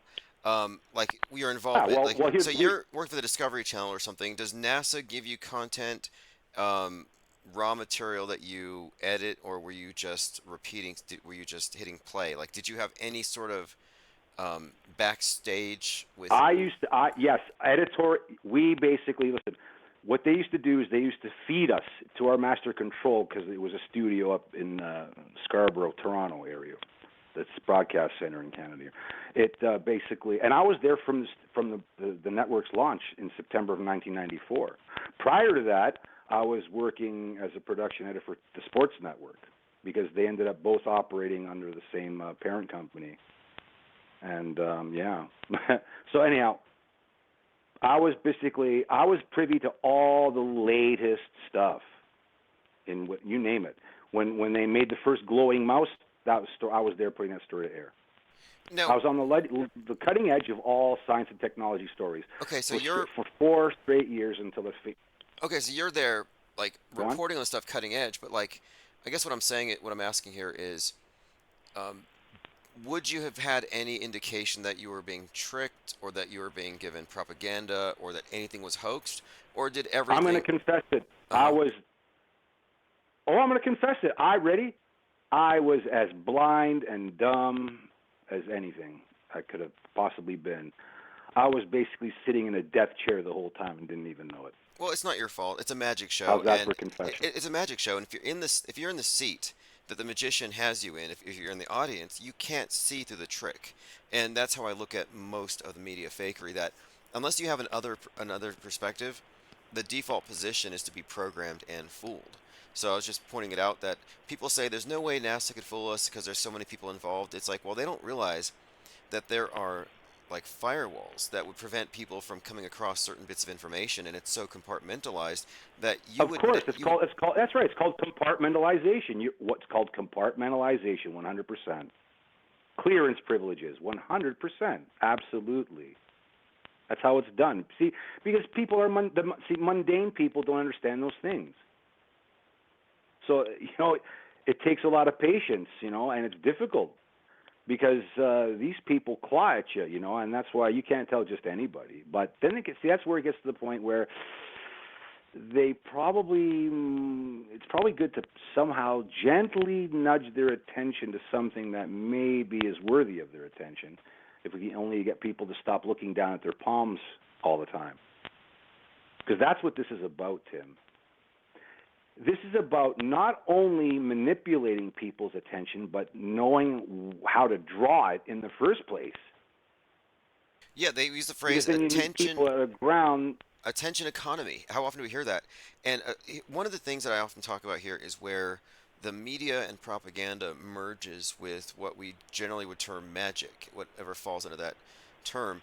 And most of what we talk It is magic. magic. Now, stage magic or ritual magic both employ what? The focused attention of the participants. It's always about the attention, and it's misdirected. It's tricking your rational mind into believing an illusion. And this is true for high magic and stage magic or occult ritualistic stuff. My point of it is that it's all about the attention for some reason, for multiple reasons, I'm sure. But yeah, that's the key component. Look at Trump right now. He's the center of attention for the entire world because he was paying hush money to a prostitute. Like that's power. That's how they wield their power. Hush money. Now, ready? Let's look at that for a second now. Hush money. Hush. Quiet. Shh. That's the index finger to the lips. That's the Harpocrates. That's their very method. It's the oath of silence. Hush. That's the whole methodology writ large. Yeah, that's See actually how they do true. it? If you look at Aleister Crowley in any of his ritual garb, I'll put him on the screen right now. They have that sign of silence, and they use it to reference a few things. One of them is the secrecy of the group, but also silencing the ego, silencing the programmed ego, so you can start to develop an awareness of Well, yourself beyond that. 100%. Because compartmentalized intelligence in the institution will lead to compartmentalized intelligence in the individual. Yes. It's an inescapable parallel. Yeah, that's Absolutely fascinating. right, man. It's fascinating. I'm Yes. basically here to confirm just everything you're saying and then some, because we haven't finished with CERN yet and with the technology of scale about what the structure is. Yeah. And now let's come for. I know we're going to digress from time. As long as you're okay with this. Yeah, let's get back into that because a lot of people want to hear what you had to say about CERN. And That's right. Let's not forget that. So I know that's why I need your help with this. All right. I'm not kidding. I need your help with this. okay, so why is China building a bigger CERN Because than what we have? that's the question. That's the question. Now here's where we go to scales. Let's get back to the tube. You see, you were born in the flat screen generation, so you're not so well accustomed to looking at the old-fashioned color TV tubes that I grew up with, right? Because there's a very important element in the design of a CRT tube. It's called the yoke. You know what the yoke does? What does it do? The yoke takes the electron beam that is emitted by the cathode at the back of the TV set, and it basically scans that beam across the phosphors of the screen that we see all the colored show program on. It's an electron. It basically is what steers an electron gun or a directed energy beam. Now, the structure of the yoke is basically a very large ring magnet. It's a very large ring magnet across which the horizontal and vertical timing signals are scanned, and that's what has the electrons zip back and forth across the screen to trace out the picture. But LED and LCD screens, they don't do any such thing, you see. The electrical signal goes right into the substrate and generates the light right there at the face itself, and not from a gun. But now let's look at that yoke again. Here we got this very powerful ring magnet, a ring electromagnet, and it's focusing and directing a high energy beam. Well, let's take that magnet, let's rotate it 90 degrees so now it's looking like a donut on a table or a donut on the face of the earth, and let's make it 27 kilometers in circumference. Seeing it? Yes. Okay. You're describing CERN basically. Yes. It's a huge super electromagnet ring, and if there's a source of ions, electrons, and let's face it, the Earth is replete with electrons, especially moist Earth, and it's right by a lake there, right? So if you suddenly fire up this ring magnet, especially when we're talking about creating a hyper-positive field. See, there's something they don't tell us about CERN. They want us to believe that they're just smashing a couple of protons together, which they can, but that's not all they can do with it. You see, they can fill the entire 27-kilometer run with a steady stream of protons back to back. And if you have then another stream of protons entered the other way, all of them collide in the time it takes for them to make their journey. And in doing so, if they're colliding in phase, all of their positive voltage values get added together, and you end up with this hyper positive filament that's a ring that's 27 kilometers circle. Now, if you create a hyper positive field on one side of a boundary, the law of conservation of energy means you're going to have a hyper negative field outside of it. So basically, they hyper electrify the ground, within the ring assembly, and all those electrons that are being freed and moved, they're going to coalesce on anything that has high electrocapacitance. Now we enter this mysterious statue of Shiva. I researched using AI. I want to know what it's made out of. It's an undisclosed alloy.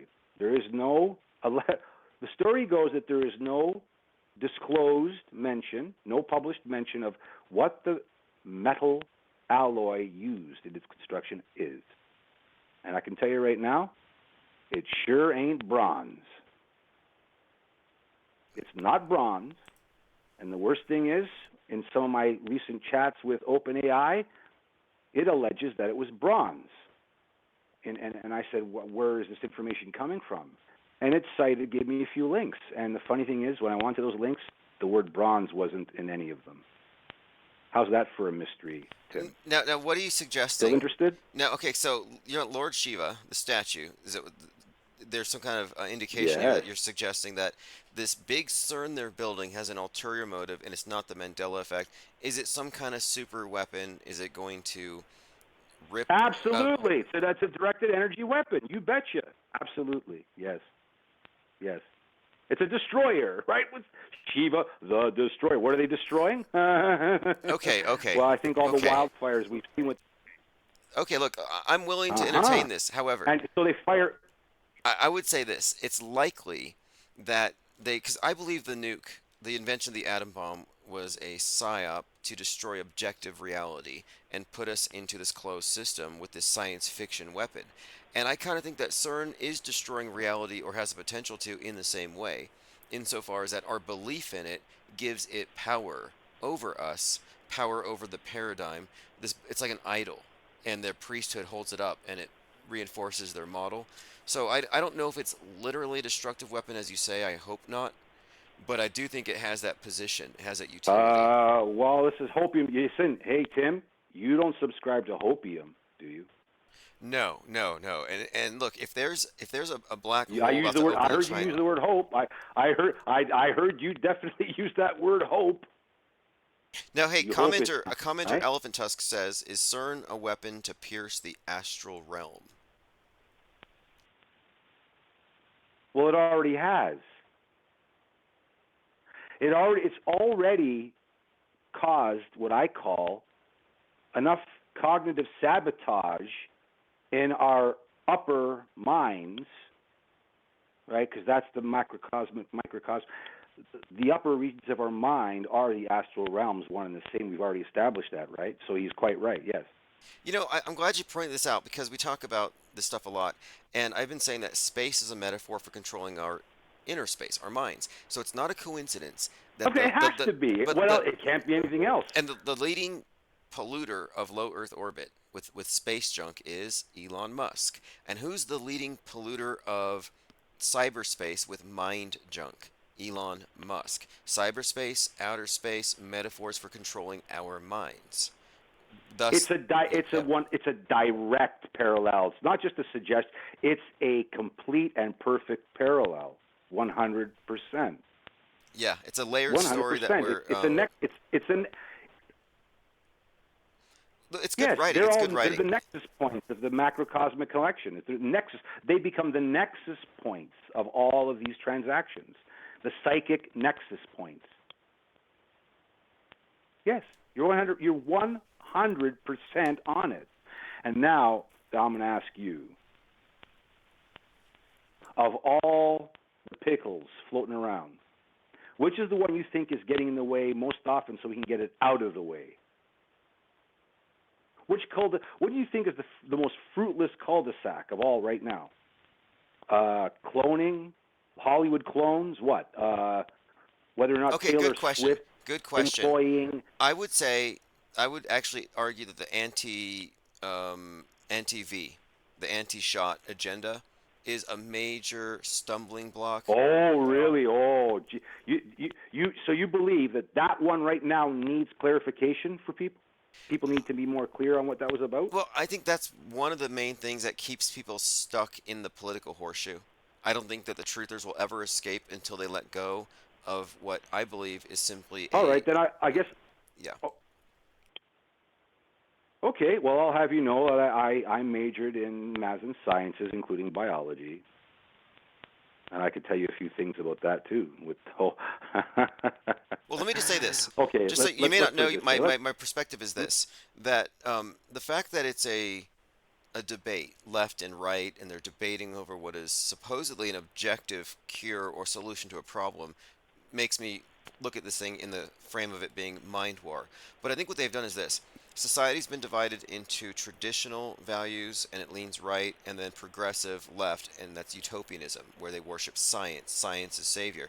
And the people who worship science and scientism and all this, they don't believe in sin, and they don't believe in a God that will judge us, because they've moved past that. Yet they believe in aliens, they believe in climate change, and they believe in pandemics, which empower their priesthood to save them. Whereas on the right wing, they reject all that, but they still believe in traditional concepts of sin. And they don't believe in the new injectable Eucharist. They don't believe in the mainstream media church. They believe in their old churches. So I'm saying it's just a schism they introduced into society. And truthers are one half of that coin, and they're going to be stuck there forever. So I think it's a lost cause, in my opinion. Well, because they're mirrored, because they are mirrored double paradigms. Mirrored double paradigms, because both sides subscribe to cognitively dissonant false narratives, and those narratives are always paired up. It's exactly. a dialectic, Look, right? I have an axiom, number 47, in the Autohoaxology 101 book, and it's simply this: if any of these psyops exhibits this bifurcation, where you can choose based on your political predilection what to believe about it, then it's fake. Because reality isn't split into two like that. Reality isn't partisan. Oh, You know, are you sure? Are you sure? Are you absolutely sure of that, Tim? what I mean is that What about the future? well, I agree with you. I agree with you. I agree with you. I'm just saying, are you sure about that in the context of all realities, past, present, and future? I'm saying that with any major psychological operation, if it has one of the hallmarks of it being a psychological operation, is that it has a specific political utility to the left and a specific political utility to the right, and it's mutually antagonistic, and it's always down this political schism perfectly. It's the duality that they encode into every I know issue. exactly what's bothering you. I know exactly what's bothering you. I'm going to tell you. Here we go. What's bothering you, and rightly so, and it should be bothering more people, is this. No matter what we talk about or what we debate about, the one thing that always keeps coming back to is this idea of whether or not we do have, indeed, truly have free agency and free will, or whether we have to subscribe to some future narrative that's already established. In other words, are we going to be able to choose what's going to happen in the future, or do we have to acquiesce to a script of any kind in the first place? What if the future is not so much the tip of the spear, but what if it's a matter of seeing the fork in the road ahead? Okay. What if people aren't okay. able to make sense of... You have made, look, you are actually correct about this in large part. That what my main contention here is that there's a worldview monopoly, and we're all following a program like Truman in The Truman Show. And we're recognizing lies. And so, like, we're in a worldview whose parameters are false. We have false explanations that kill curiosity for most people. And since their curiosity is killed, they don't exercise their free will, they go with the program. And so here I am diverging from that. And so my interest here is in finding out how much creative control the worldview monopolists have over this quote realm. Is it something that can be in any way diverted from, or are we more or less, as you said, predestined to whatever they project onto the screens? It's an interesting question. I wouldn't say I'm bothered by it, but yeah, I am certainly driven to No, test it. maybe that's the wrong word. I'm not going to say bothered. That's the wrong word. Bothered, But probably. I got The you. I best got choice your point. of words I is got not your bothered. point. I will say, Agitated or yeah, okay. So activated. here we go. Now, here we go. Now, ready? Here's a concept. Here's a concept I'd like you to entertain for a moment. Here we go. The idea of a prophetic wild card. Like the Neo in the Matrix, the anomaly. Wild. The anomaly. That would be us, Now, the uncontrolled I can opposition. guarantee, Tim. Look, we are this think tank. Oh, We're the only think tank, and I'm not exaggerating, not being hyperbolic at all. This is the only think tank established on the I know. premise that we are recognizing the worldview as a model as such and not operating from within it. So we are kind of in that area, and it doesn't have a platform, which is why we're creating it. Because every position you take in Trutherville is specifically a political horseshoe mirror of something on the opposite side in Woketown. We've diagnosed this whole stage, and we've figured out their game. And as they say in the movie War Games, the only winning move is not to play. And I fully subscribe to not that. to play. Okay, so that's the first order of business, is not to get drawn into the cul-de-sacs, which means then, here we go. You say you invite debate, but let me ask you, and it's a very important question, what is the ultimate purpose of holding any debate? What's the purpose of debate ultimately? Shining a light on bad argumentation to remove it. That's my purpose. A lot of debates end up In nowhere, other words, but I'm talking about the structure of the arguments. That's my objective, exposing that. okay, so the debate, so the purpose of the debate, if the argument is structured as it ought to be, is to achieve resolution. Yes, Because that's how we begin yes. all debates. We say we say the word resolution, and then we state it, right? That's how it works, right? That's formal debating. Resolution, and then we state it. Isn't that how it works? Yeah, and if there's no resolution, it's not Then a we real have to debate. choose. It's just I mean, I don't see very many debates that end up with progress. And it doesn't mean you have to sway the audience or people have to choose sides, but rather Indeed. we agree that this claim has no basis or this evidence can be dismissed. And I think that's where we get to a more objective viewpoint. And I don't think it's an exaggeration to say that we're the only objectivists when it comes to media critics. No. We okay, here you go. I want to ask you, what is the method by which any or all debates break down? And it's very important because, you see, I don't know if people recognize they probably do, but forget just how significant it is, because it's actually a very criminal device that's employed by, let's just call them gangsters in the witness box. When the debate breaks down is the moment that anyone making their resolution refuses or fails to answer a fundamental question, which is, show us the receipt for that transaction.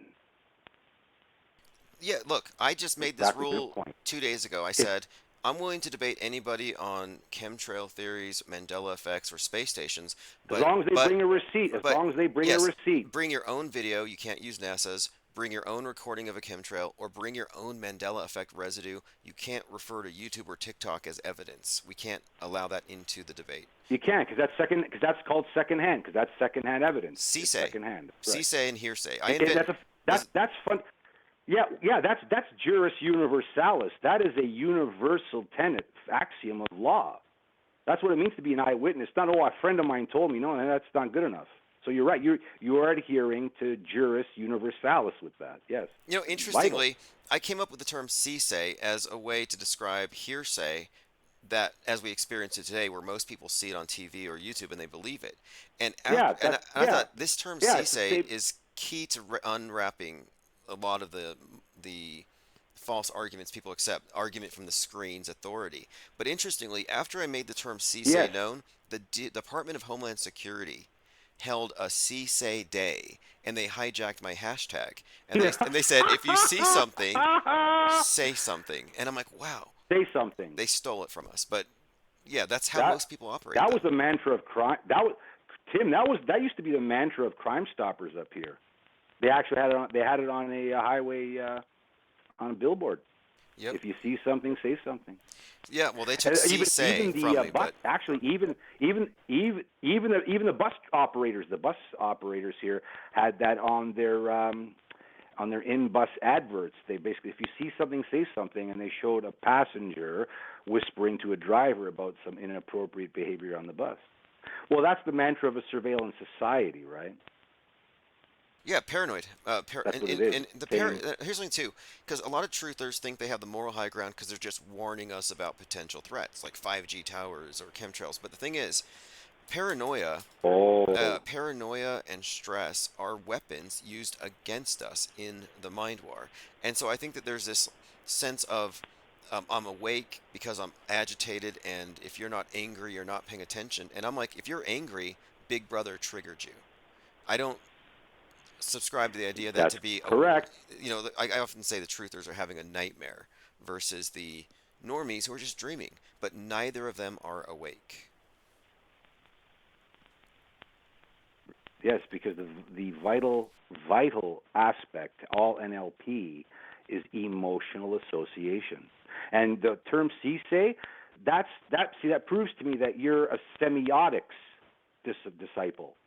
You understand that meaning is conveyed not just by words, but by all forms of symbols and visual representation. So that's why now it's not just about hearsay. We understand now that the principle applies in all media of communication, all forms, all languages, even music. Right. And music is par excellence, the number one means by which people can invite cognitive dissonance into their minds. Because when you put absurd nonsense for a lyric and you give it a great beat and a catchy hook, you'll infect people's minds big time, because they'll repeat that phrase in their head, and you can program people. So yeah, that's how incredibly powerful it is. Because who's going to deny this? You know, Jim Look Morrison, at The Doors, Jim Morrison said, who controls the media controls the mind. And, coming from him, the son of Admiral Morrison, likely knew what he was Gulf talking of about. Tonkin, the Yep. Gulf of Tonkin instigator. Yep. Hey, a commenter, That's the whole Laurel Canyon scene. Charles Sparkle says, I've been unable to listen to music for many years, and I think this is why.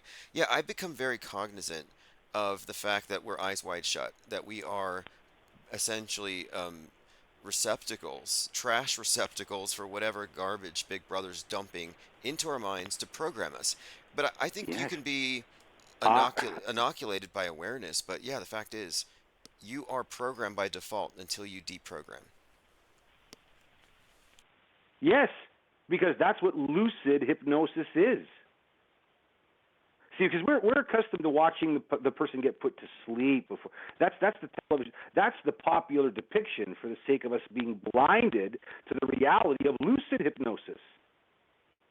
It's not just what happens while we're drifting off to that strange sleep state, that suggestive brainwave state. No. We're talking about being programmed while we're fully alert. Very good points that you're making here. I'm glad you brought this up because we're often talking about the programming and predictive programming, how we may not even, there's no way actually that you could be fully cognizant of every bit of information you're getting from a movie or a video game. It's so immersive.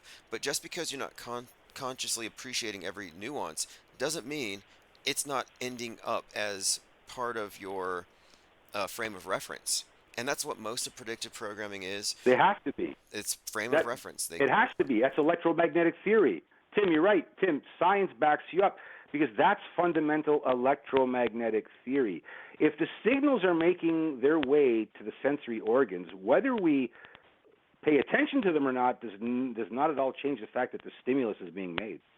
Yes, yes, I've arrived at that, 100%. and I'm like, okay, this explains so much. It has quite a bit of explanatory power, which again I think it makes the case for us for auto hoaxing that you're when you're approaching media, your starting point should be skepticism. That you should always decide to be the arbiter of what It you has believe. to be. It has to be. It has to be. Because again, we're not really eyewitnesses. And the irony is that the Channel 7, which was an ABC affiliate in Buffalo, they called it Eyewitness News. And the irony of it, we had it programmed into our minds from the longest time now that when you're watching things depicted on TV, you're watching an eyewitness's news, and it's furthest thing from it.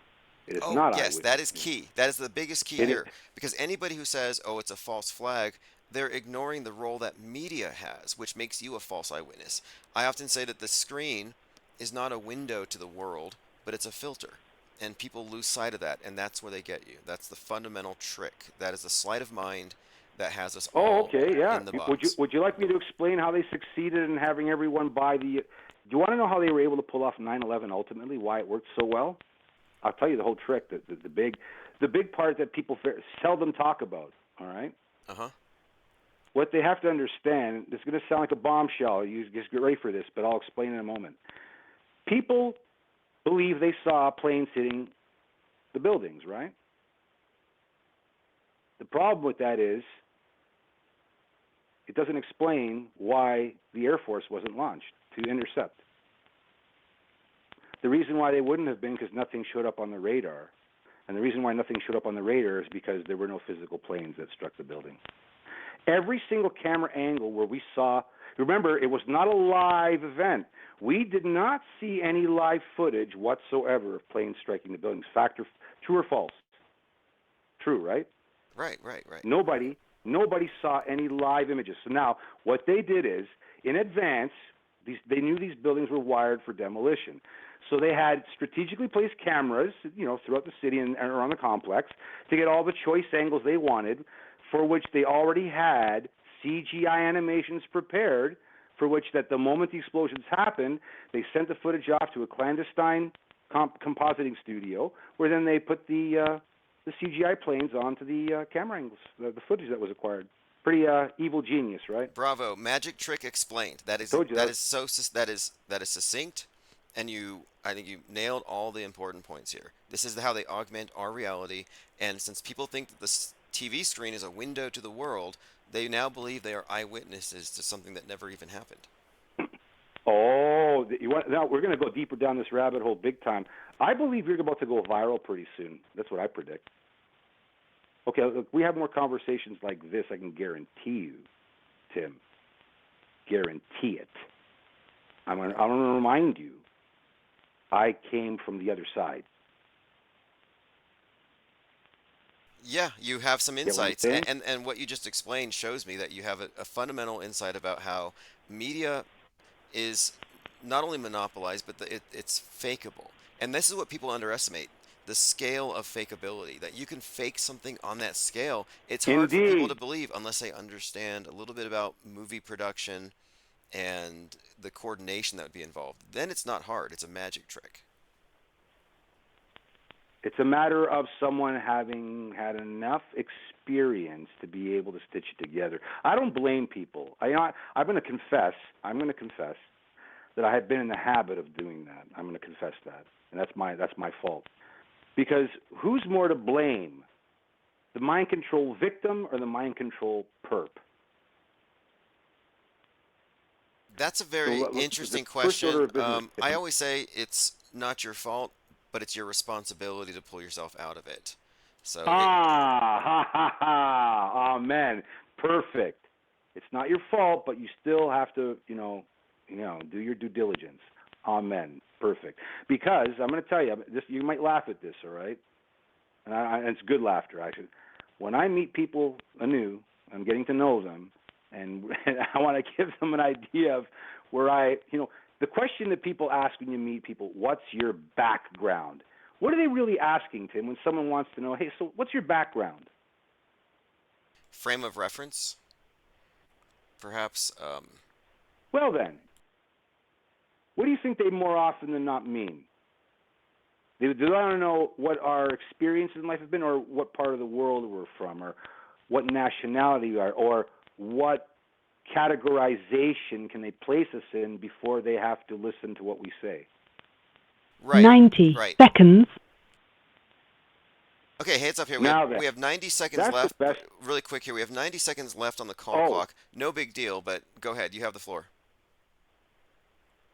Well, before we run out of time then, what's your schedule like? 'Cause, I mean, if I wanted to call in again, I'd like to have a good idea when you're going to be on. Okay, best thing is this. Subscribe. Do you have a regular schedule? Yes, I do. It's pretty much regular. Usually it's a couple hours earlier than this, but if you go to ips.monster, 60 seconds.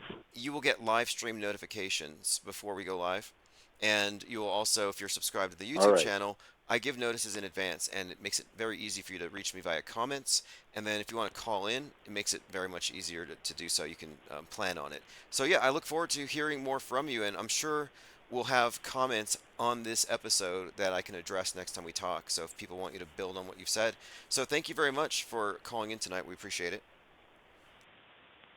Well, it's been my pleasure, man. And listen, I've got your email address, so you'll probably know it's me when I send you an email. And if you want, you can coordinate with me at your convenience if you want to talk about any particular thing, and then I'll go dig up whatever I can get on it and then bring that to the table. 10 any way I can seconds. help, man, because what we're doing is necessary. This is not just a vain pursuit or just to have fun. There are serious stakes here, right? Yeah, absolutely. Hey, thank you for the call, and I'll continue along this line. All right? Have a great evening. Thank you. And God bless, man. Take care. Likewise. Okay, so phones are down now, but look, that caller and I went over a lot of different areas. We touched on a few things, but I think we honed in on the important stuff. And anything that you want to go back over, like the walk-in thing, or CERN, or his take on Urza Pound and infamy, etc., we'll have him back on here soon. So, and also, just as I said to the caller, subscribe to the newsletter. It's free. You can become a paid member if you choose. There are perks, but free. You do get live stream notifications, and I send you archives via email that night, usually that evening or the following morning. But the commenter suggested that we're going to go viral soon, and in a sense, yeah, I don't think we're going to go viral in the usual way, because what we're doing is so singular. But what will become is unignorable. That's the thing, and that's when I say we need to Oppenheimer the world stage, or the Auto Hoax 2024 Planet Killer Asteroid on its way, and it's basically what we're bringing here, which is an informed perspective, informed non-belief. Ollie Goering says, I want to hear more from the caller in the future. J. Dick said, if you can get, yeah, look, here's something at the very end. The way he described how 9/11 was pulled off, that right there, that is worth everything, worth the entire length of the call just for that little clip. We definitely covered a lot of ground, but we're talking about the creation of mass illusion and how it's really just a matter of relying upon the technical expertise of our best filmmakers, coordinating with the right agencies. But what he said about how the planes didn't detect anything, the Air Force, of course they didn't. And there were 88 drills. Look it up, NORAD, 88 drills, the NR, National Reconnaissance Office, NRO, 88 drills on 9/11, for 9/11. And how many movies and video games and books and comics were all drilling us mentally, internally, for 9/11. We experienced it in advance. We already lived it in our dreaming mind, in our subconscious, eyes wide shut. We had already been given the program that we would all follow, which we did, like Truman's in our mass Truman Show. Mark Johnson says, thank you for the call. Yeah, and look, that is our format, open phones for open minds, and this long form allows us to flesh out any kind of nuance, any sort of rabbit trail people go down. And not everyone here is on the same sheet necessarily, but I think we all agree that skepticism and media criticism is our starting point. We're not paranoid conspiracy theorists, we're media critics, which it's important. We have to define ourselves because the media will define us as, oh, they're terrorists. Oh, you don't believe in moon landings, you must be a terrorist. That's their argumentation. I pointed out that they used to say you're a conspiracist into you're a conspiracist. Lean Dion says he said CERN was a direct energy weapon. Right. I would say that CERN is a reality destroying weapon, but not the material world, but rather the hyperstition. It's just a prop. Like, for example, you have various gods that people used to believe in and worship, and I would say that the mushroom cloud is a war god. That the mushroom cloud, the atom bomb, is a god construct. Gaia is a god construct, a god that the atheists will believe in. And I think Do would likely fall in that same category. Angst G says perhaps he can let us know what he thinks about big feets next time. Yeah, one of the big mysteries about Bigfoot, the Sasquatch, is why it's Bigfoot singular. Well, it's because it's always only one footprint. There's never a trail. Maybe it's just some big monopod. But I think that's a mystery. Why is there only one footprint at a time? Like, how does that even make sense? Leo Freak says, I honestly don't think he understands how long and how deep this channel has been in this. It's going to be difficult to drop something that will blow our minds. Yeah, jaded media critics, direct energy weapons. We've heard it all. But many valid points were made, and I hope to have more conversations in the future. By the way, the phone number on the screen is the one that we're going to be using from now on. You can call and you can remain on hold, and you can pretty much listen live. Okay, let's see here. Charles Sparkle says, I didn't know is only ever one single footprint. Well, I don't know how many Bigfoot sightings have the prints along with it, but I've only ever seen single Bigfoot prints. I've never seen like tracks leading somewhere. But there's no shortage of alleged Bigfoot prints. And I'm not a big believer. I'm not a believer in Bigfoot. I just bring it up as an example of things inserted in a non sequitur fashion into the realm of possibility without having been established first. So, for example, you're out camping and you hear something rustling in the bushes. Multiple choice, Bigfoot's not on there.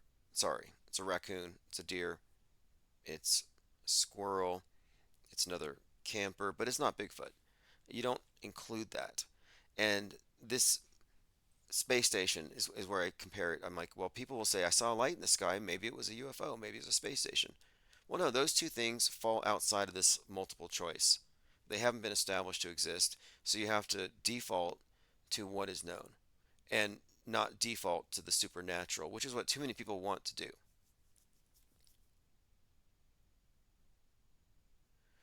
All right, let's see here.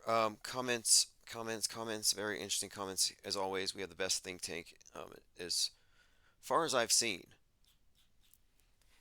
A couple of things, too, I want to point out. It's time to move forward with the debates. So if somebody's willing to debate, you have to bring your own evidence. But Mandela effects, space stations, and chemtrails. And now that I've been calling out this debate, I'm like, where are these chemtrail believers? Like, I've dropped the gauntlet. If you believe in it, let's talk about it. John Francis 6.0 says, I've been watching early Friends in the last few weeks. A lot of 9/11 programming and odd symbolism in backgrounds. Right. And Friends figured prominently in Leave the World Behind. And Matthew Perry's ominous death on 10/28/2023 had some significance. Lunar eclipse and his character Chandler Bing. His birthday is 4/8, which was this solar eclipse. Fascinating connections there. Leave the World Behind and Friends. The last, I think it's called The Last One, the episode.